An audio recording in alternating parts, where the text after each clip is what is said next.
"I wish you were never born," my mother remarked. I told her, "Consider me dead." What happened next was sheer anarchy. Hey, Reddit. My mother told me she wishes I had never been born. So I made that wish come true. Ghosted the whole family. What happened next? Total breakdown. Get ready for a ride, because this is one. I'm a 32-year-old man named Jake, and I've always been the backup kid. You know what kind. The one who is there to make the golden child look better by comparison. Tyler, my younger brother, is 28 years old and a boy. He has been the star of our family since he was born. If the kid lit the home on fire, his mom would applaud him for being brave. The favoritism was clear when we were kids. It was so clear that even family friends would notice and make jokes that made everyone feel bad. Tyler received the spacious bedroom with the bay windows that looked out over the backyard. It also had a walk-in closet and a bathroom that was connected to it. I received the basement storage room that had been turned into a bedroom. It had a window well that leaked every time it rained and a bathroom that I had to share with the laundry room. No matter how many times we cleaned it, the carpet in my room smelled like mildew. And in the cold, you could see your breath since the heat didn't reach that far. For his 16th birthday, Tyler got an automobile. A Mustang that Dad worked on for 3 months in the garage. I remember seeing them work on it together on the weekends. Dad is showing Tyler how engines and transmissions work. They were both smeared in grease and laughing about something. I'd ask if I could help, and my dad would tell me to go do my homework or mow the yard. Dad loved that car, but Tyler didn't really care about it. In the first year, I crashed it twice, and both times Dad just patched it up again without yelling. When I turned 16, I got a talk about being responsible and the bus schedule. Dad told me that having a car was a luxury, not a right, and that I needed to show that I could handle money first. I worked at the local grocery shop for 8 months to earn up enough money to buy a 1998 Honda Civic with 140,000 miles on it for $2,800. It hardly worked and needed a lot of maintenance, but it was mine. Dad never offered to help me fix it or teach me how to take care of an automobile. While Dad and Tyler were inside watching football, I learnt from YouTube videos on our driveway. My parents gave Tyler a graduation celebration with food and a DJ when he barely made it through high school with a 2.3 GPA. Not just any party. They leased a banquet hall, invited 150 guests, and showed a slideshow of Tyler's high school years that made him look like a scholar even though he only had a C-. The cake cost $400 by itself. They hired a photographer to take pictures of everything. Mom made Tyler a special suit just for the event. Dad gave a long, emotional statement on how delighted he was to see his son overcome challenges and reach his goals. The problems include fundamental high school studies, and the dreams are graduating after 5 years because he failed English in junior year. I finished 2 years early with a 3.8 GPA, was a member of the National Honor Society, and got into 3 colleges with partial scholarships. While they were preoccupied organizing Tyler's college dorm arrangement, I got a card with $50 and a nice job. No party, no camera, and no speech. We went to a chain restaurant for dinner with the family, and Tyler moaned about the food the whole time. Mom spent the whole meal asking him what color sheets he wanted for his college room. I recall sitting there in my honor cords while my parents made plans for my brother's future. Mine was just an annoying distraction from what they really wanted to do. The next day, I questioned my mom why Tyler had a large celebration and I didn't. She mentioned that Tyler needed more help because school was harder for him. And I was motivated enough on my own that I didn't need anyone else to tell me I was doing a good job. Motivated on your own. That's what you call a kid who learned early on that no one was going to praise him for his accomplishments. So, he should look for incentive somewhere else. College was just like the same nightmare, but with bigger problems. Tyler went to State University, partied for 6 years, changed his major 4 times, and finally got a degree in communications that he has never used. I started out in pre-med since my dad wanted a doctor in the family. Changed to business after failing organic chemistry. Then he switched to psychology since he liked a lady in that program. Then to marketing since it sounded simple. And finally decided on communications because his advisor told him it was the only major he had enough credits to finish. My parents paid for everything. Everything: tuition, housing, meals, spending money, trips over spring break, fraternity dues, and so on. Spent close to $180,000 on his long teenage years. I recall my mom suggesting that Tyler needed to focus on his schoolwork without the stress of working. He spent more time at parties than in class, but who cares? What about me? I went to community college while working full-time at a warehouse. Then I transferred to a regional campus to earn my business degree.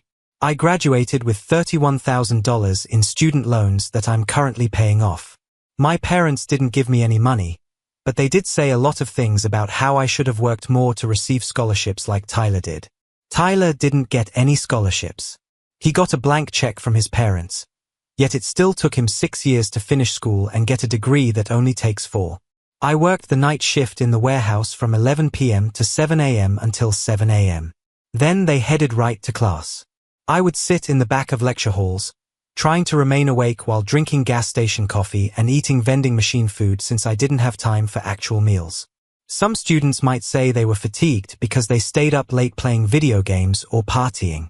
Before arriving to campus, I had been loading trucks for 8 hours. Some weeks, I worked 45 hours, went to class for 15 hours, and yet found time to study and finish my homework. I saw Tyler's Facebook posts about going to football games, parties, and road trips with buddies. At the same time, I was trying to figure out if I could buy both groceries and textbooks that week. I usually couldn't afford both, so I would either swap textbooks with classmates or get earlier editions from the library. My parents were aware of all this. They'd see me tired at family gatherings, falling asleep on their couch because I hadn't slept in my own bed in 3 days. They never offered to help with my tuition or cut back on my hours by paying part of my bills. Tyler did say he wanted to join a fraternity, though. They had to pay $800 in dues in a week. I worked in supply chain management after college. I started at the bottom, worked strange hours, and had to cope with furious clients and deadlines that were unachievable. Over the course of 8 years, I worked my way up to senior logistics coordinator. Nothing fancy, but I make a good living now. About $73,000 plus bonuses. Have a tiny house in a nice area. I have an automobile that works. Pay my bills on time. Just enjoying a normal life as an adult. Tyler went back home after he graduated. He spent 2 years figuring out who he was, worked a series of part-time jobs that he quit after a few months, and is now doing graphic design work on the side. By freelance, I mean that he designs logos for his friends' failed businesses and hasn't made more than $15,000 in a single year. He is 28 years old and still lives in my parents' full basement. What really gets me is how my parents talk about us. Tyler is creative and artistic, and is figuring out what he wants to do. I'm overly focused on money and not seeing the big picture. Tyler is not working since he is following his passion. My solid job is settling for being average in the business world. Every family get-together is the same tiring show. When Tyler tells his mom about his new project, she acts like his Michelangelo painting the Sistine Chapel. He'll ramble for half an hour about a logo design that paid him $200, and she'll nod along and ask him lots of questions about how he came up with the idea and how he sees art. Dad will add his thoughts on Tyler's business skills and entrepreneurial enthusiasm. They'll talk about his portfolio as if it were an art show. Everyone is acting like making a logo for your friend's failed business is the same as running a real business. Then Mom asks me whether I'm still doing that warehouse thing. She doesn't ask how work is going or what projects I'm working on. She simply says that warehouse thing in a way that makes it sound like I'm doing something that makes her uncomfortable and she doesn't want to talk about it. I run the supply chains for a manufacturing company in the area. We take care of logistics for 17 states and work with more than 40 vendors. I also manage inventory systems that keep track of millions of dollars worth of goods. I plan shipments worth more than my parents' house, figure out how to solve complicated distribution challenges, and lead a team of individuals that really need me to know what I'm doing. But yes, it's the thing with the warehouse. I try to explain what I do for a living around Thanksgiving. I got about 3 sentences into my story when Tyler interrupted me with a story about an Instagram influencer who wanted him to make their logo. Everyone looked at him right away. And I just sat there with my half-finished explanation hanging in the air like a notion that had been forgotten. Brooklyn, Tyler's girlfriend, is just like him. She has 3,000 Instagram followers, but most of them are probably bots based on how often they interact with her posts. She shares pictures of smoothie bowls and yoga positions at sunset while living off the money Tyler gets from our parents. I just found out that my allowance is $800 a month. Tyler is getting paid to just be there, whereas I worked overnight stints in a warehouse to pay for community college. You can anticipate Brooklyn's material to be just what it is. Generic phrases about inspiration over stock photos, sponsored postings for diet teas that probably don't work, and countless pictures of her performing yoga in costly athleisure attire. She once told me she was establishing an empire and asked if I wanted to help her grow her own brand. I asked what that meant. She told me she needed $5,000 for a photo shoot with a professional and some ads on Instagram. I said no. Lily, my girlfriend, is a teacher at middle school. She works very hard on a little salary, buys her own classroom supplies, and really cares about her children. She's brilliant, nice, hilarious, and just too good for me. We've been dating for 4 years, and we've spoken about getting engaged and establishing a true future together.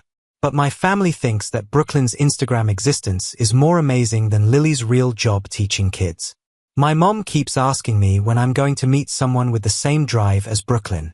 If it weren't so annoying, the irony would be funny. 3 months ago was the last straw. Tyler told Brooklyn he wanted to marry her, and my parents quickly started preparing an engagement party. Not a tiny party. It was a big production with 80 guests, catered food, an open bar, and everything else. Dad called to ask me to help pay for the celebration. They wanted me to give them $2,000 because they were going to spend about $8,000 on this stuff and I was doing well with money. Tyler, on the other hand, wasn't helping out at all because he was saving the money our parents gave him for the ring. I laughed. I actually laughed on the phone. I informed Dad I wasn't paying for Tyler's engagement party, even though Tyler wasn't even paying for his own ring. Dad was quiet for a moment before saying, "Family helps family." I was being selfish. Selfishness from those who paid nothing for my schooling but paid for Tyler's 6-year party degree. I said I'd think about it and then hung up.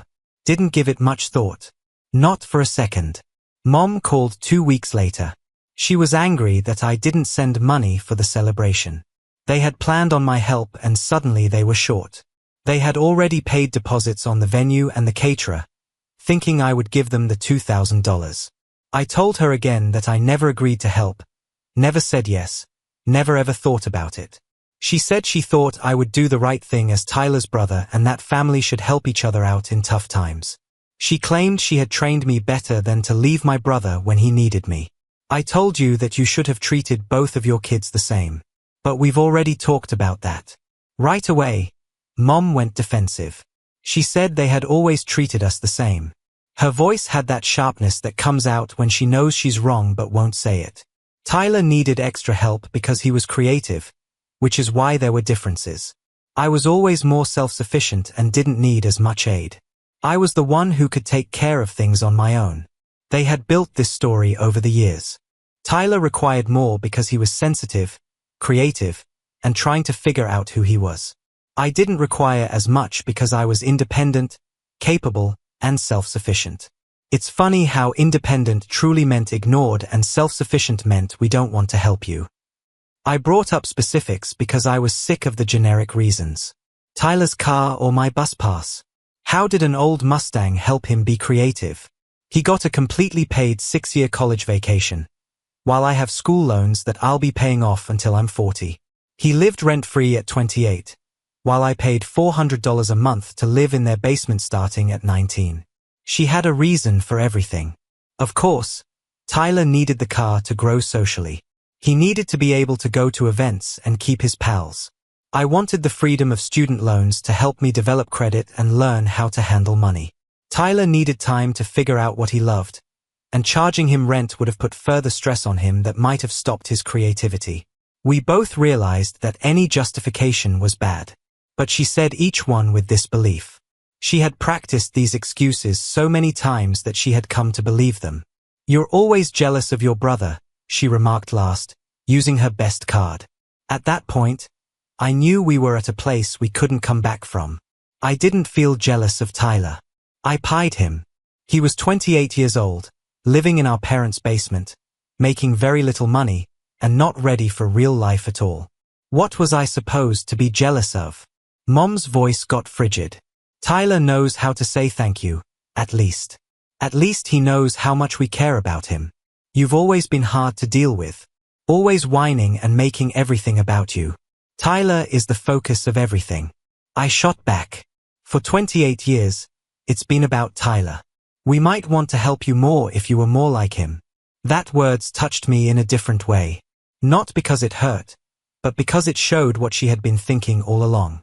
They didn't help me because I wasn't Tyler. Not because I didn't need it or because I was more independent, but because I wasn't him. She told me to forget about the party money. Forget it. Like we always do, we'll sort it out on our own. We don't need anything from you. Something broke. All those years of being the second option, all the double standards, and all the justifications. It turned into one moment of complete clarity.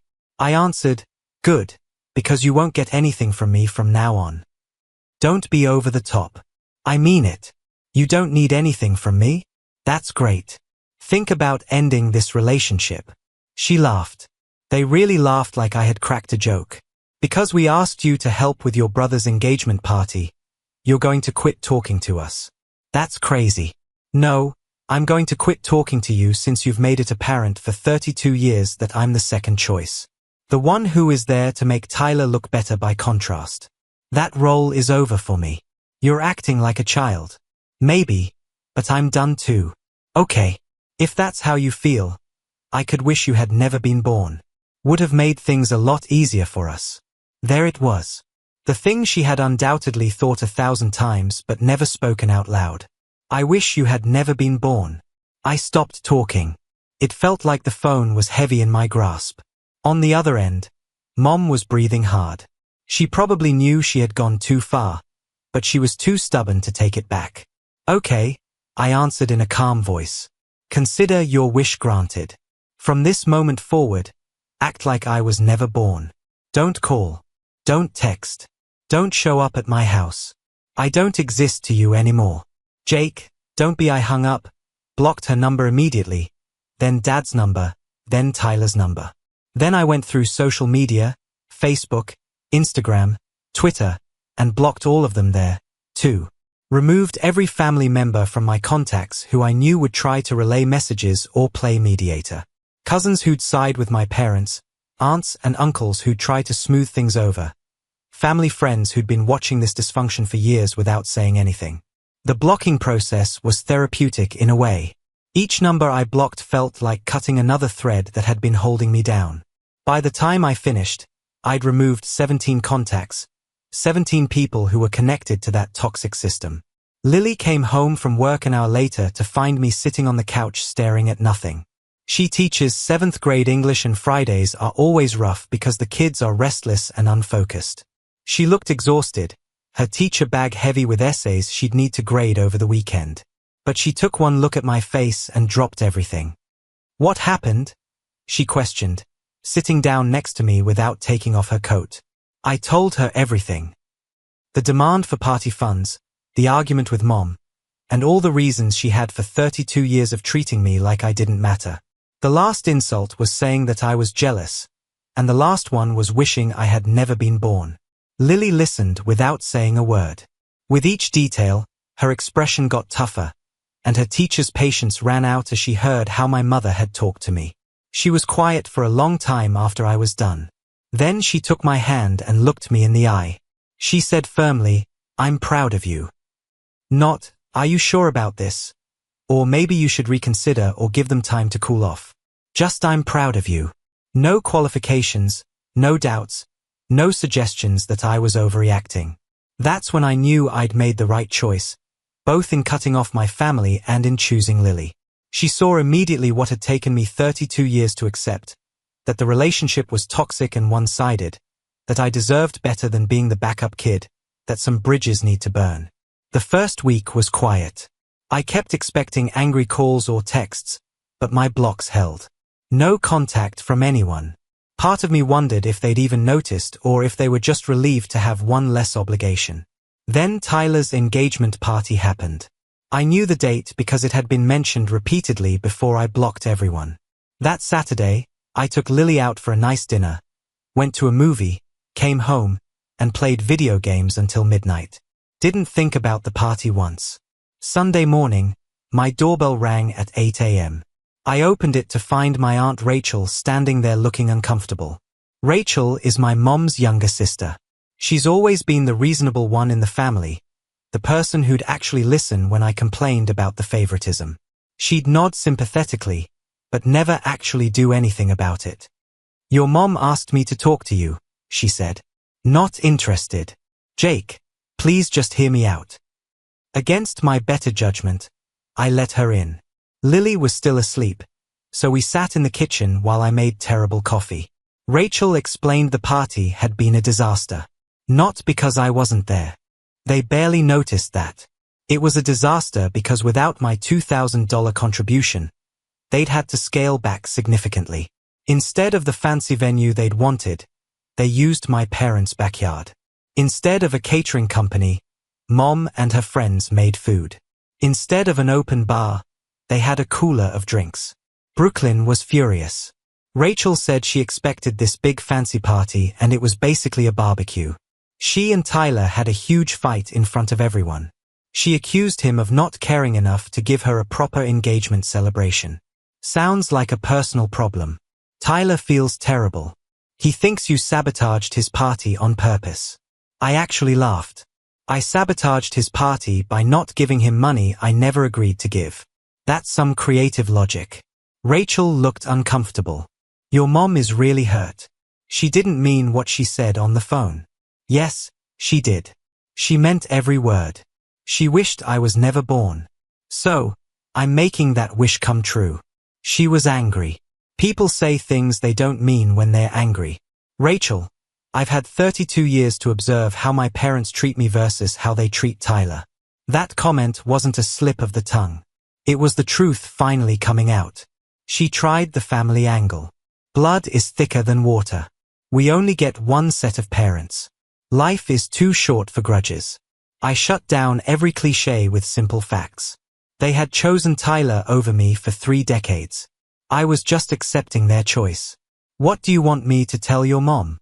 Rachel asked finally. "Tell her exactly what I told her. I don't exist to her anymore.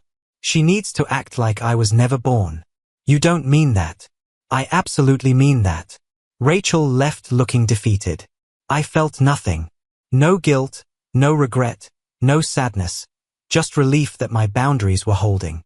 2 weeks later, Dad showed up at my work. My work? He somehow got past the front desk and showed up at my office door during lunch. "We need to talk," he said. "No, we don't." I kept eating my sandwich. "You're being stubborn. I'm being consistent. I told Mom I was done. That includes you." He sat down anyway, uninvited. Started talking about how I was tearing the family apart. How Tyler was upset. How Mom cried every day. How this whole situation was ridiculous over a few thousand. "It's not about the money," I interrupted. "It's about 32 years of being treated like I don't matter." "That's not true. Dad, you restored a Mustang for Tyler's 16th birthday. You gave me a bus schedule. You said you didn't want a car.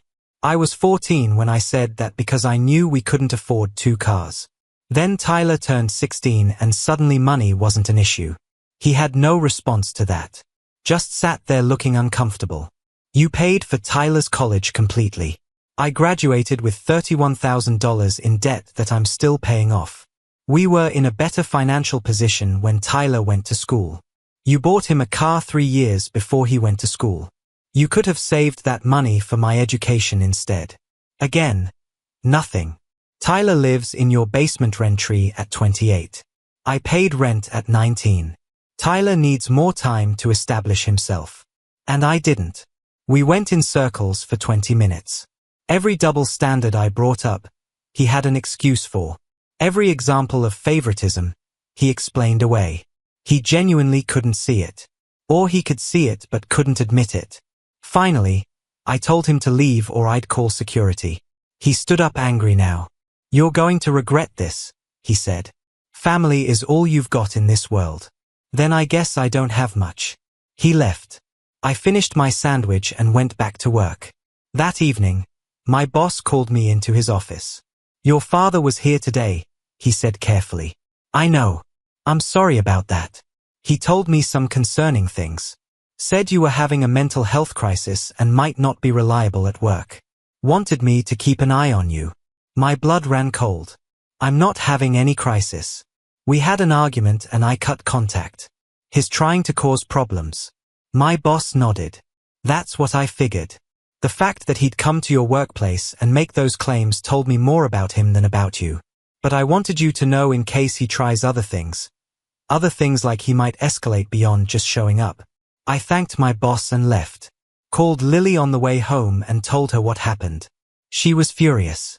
Her suggestion was getting a restraining order, but that felt extreme. Instead, I sent a group email to my boss, HR, and building security explaining the family situation and requesting they not allow my parents or brother into the building. The next week, Tyler showed up at my house. It was a Tuesday evening. Lily and I were cooking dinner when the doorbell rang. I checked the peephole and saw him standing there in his standard outfit of artistically distressed jeans and a vintage band t-shirt. I didn't open the door, just called through it. "Go away, dude. Come on. We need to talk." "Nothing to talk about. You're ruining my engagement.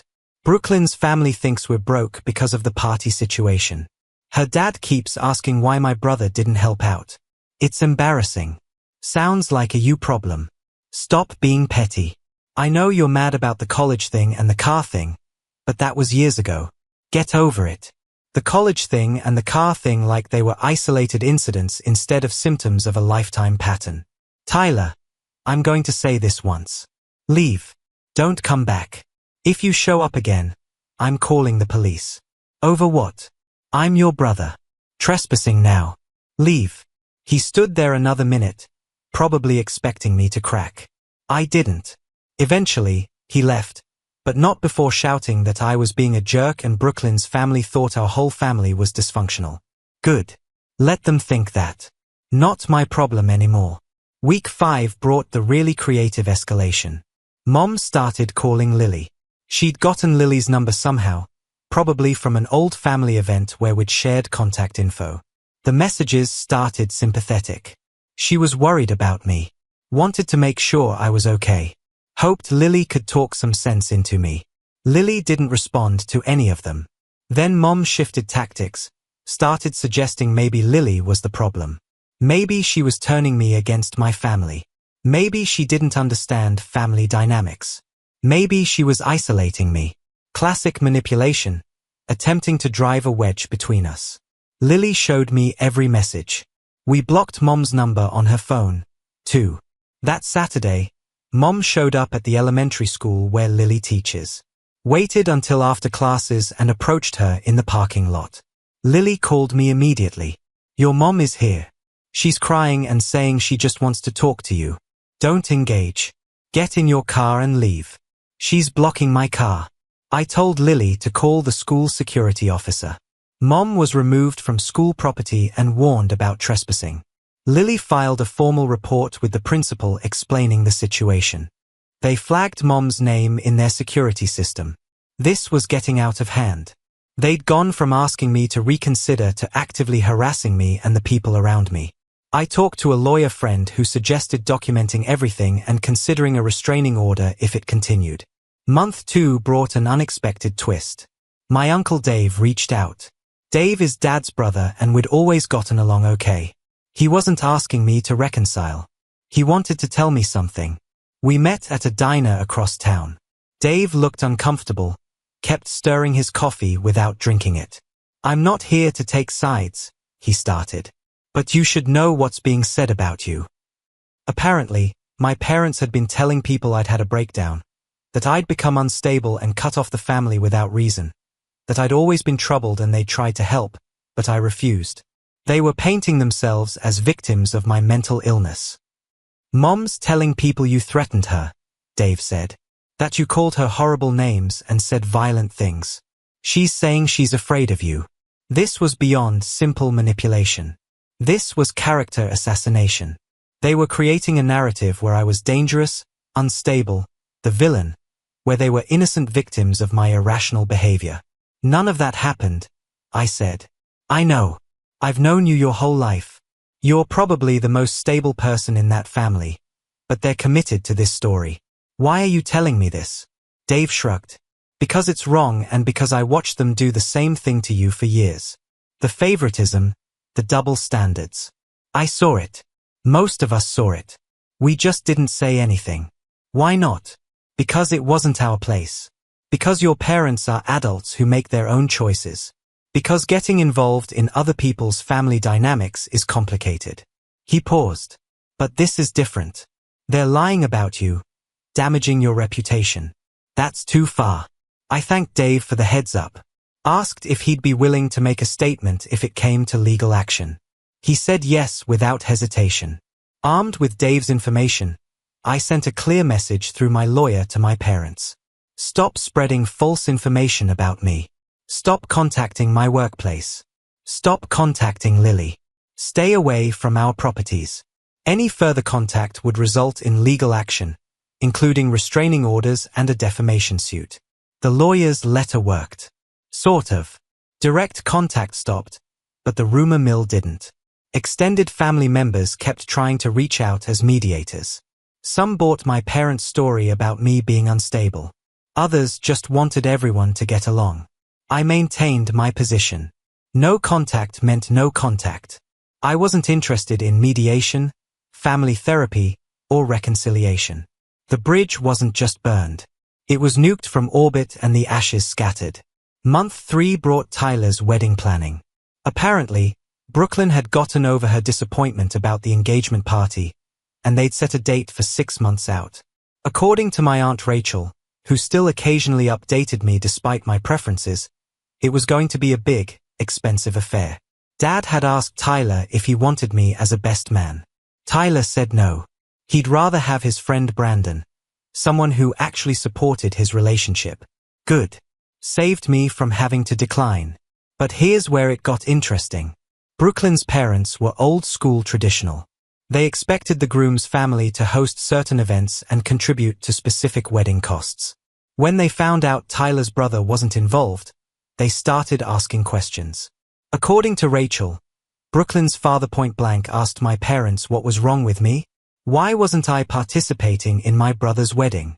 Was I in prison, on drugs, estranged over something serious? Mom apparently tried her mental illness story, but Brooklyn's father wasn't buying it.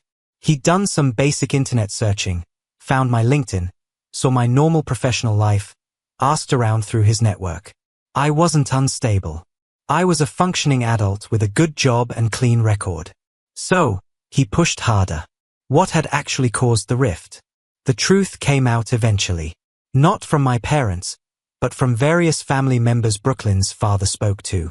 The favoritism, the college funding disparity, the party fund drama, Mom's comment about wishing I was never born. Brooklyn's father was reportedly furious. Not at me, at my parents. He came from a large family where everyone was treated equally. The idea of parents openly favoring one child over another was unacceptable to him. He apparently told Tyler that maybe he should consider whether Brooklyn really wanted to marry into a family with such dysfunction. Tyler panicked, called me from a number I didn't recognize. I answered without thinking. Dude, you're destroying my life, he said immediately.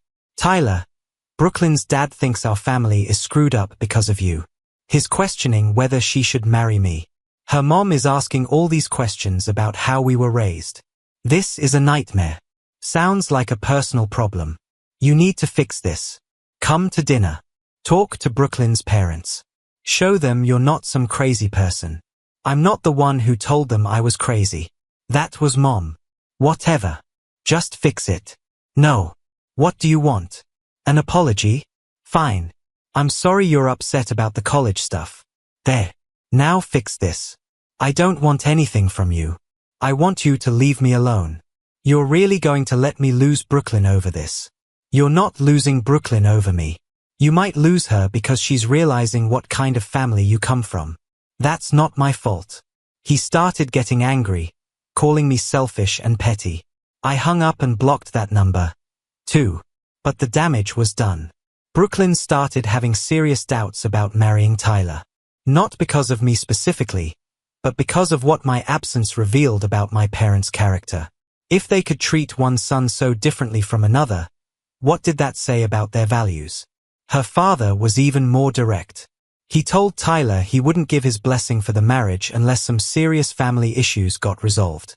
He wanted to see my parents acknowledge what they'd done and make genuine efforts to repair the relationship with me. My parents predictably refused. They hadn't done anything wrong. Any problems were because of my attitude and unrealistic expectations. They'd treated both sons fairly, and I was just ungrateful. Brooklyn's father told Tyler the wedding was off until the family situation improved. Brooklyn agreed with her father. She wanted a marriage based on healthy family dynamics, not whatever toxic situation my parents had created. Tyler's wedding got postponed indefinitely. He blamed me completely.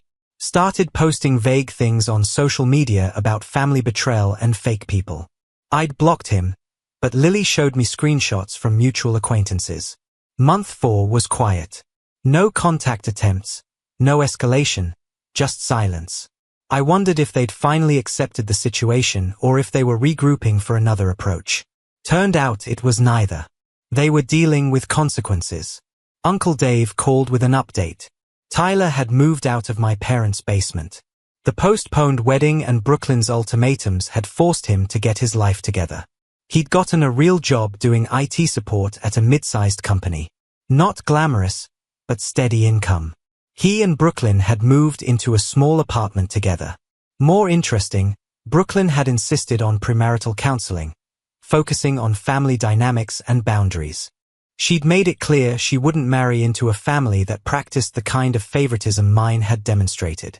Tyler was apparently in counseling trying to understand his own complicity in the dysfunction. Your brother's growing up, Dave said, painfully, but his growing up. Good for Tyler, I guess. Didn't change anything for me. Even more interesting, my parents were facing social consequences. Other family members had started distancing themselves after hearing the full story. Cousins who'd always been close to Mom were suddenly busy when she called.